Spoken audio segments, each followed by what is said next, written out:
According to the National Institutes of Health, an estimated 79 million Americans aged 20 years or older have prediabetes.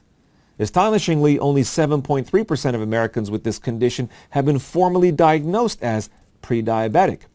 That's more than 1/3 of the U.S. adult population. With prediabetes, your blood sugar is higher than normal, yet not high enough for your doctor to diagnose you with diabetes. The standard diagnostic tool used to screen for prediabetes is known as the glycated hemoglobin, or A1C test. If the A1C test is unavailable, or if you're pregnant, your doctor may instead opt for an impaired fasting glucose test or an impaired fasting glucose tolerance test. In a fasting glucose test, your doctor takes a blood sampling in the morning after you've fasted overnight. Blood sugar below 100 milligrams per deciliter is normal. Above 125 indicates diabetes. So if your blood glucose is between 100 and 125, you have impaired fasting glucose or prediabetes.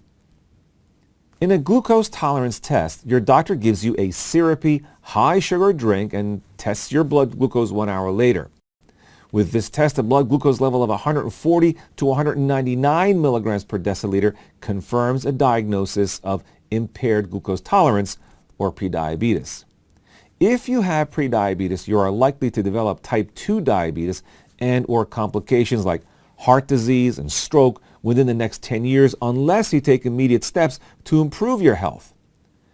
Despite a diagnosis of prediabetes, you can take control now to delay the onset of type 2 diabetes and possibly avoid it altogether through healthy eating and physical activity.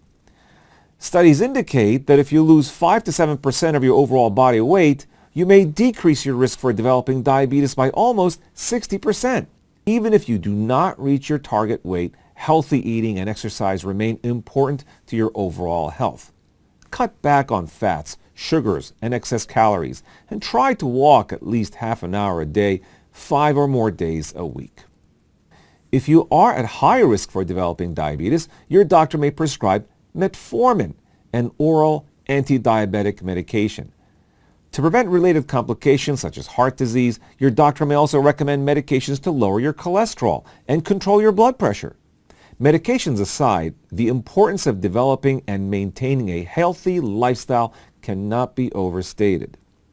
Now, while there's no cure for diabetes, if you're able to catch it while in the pre-diabetic phase, you may be able to save your health and prevent future complications.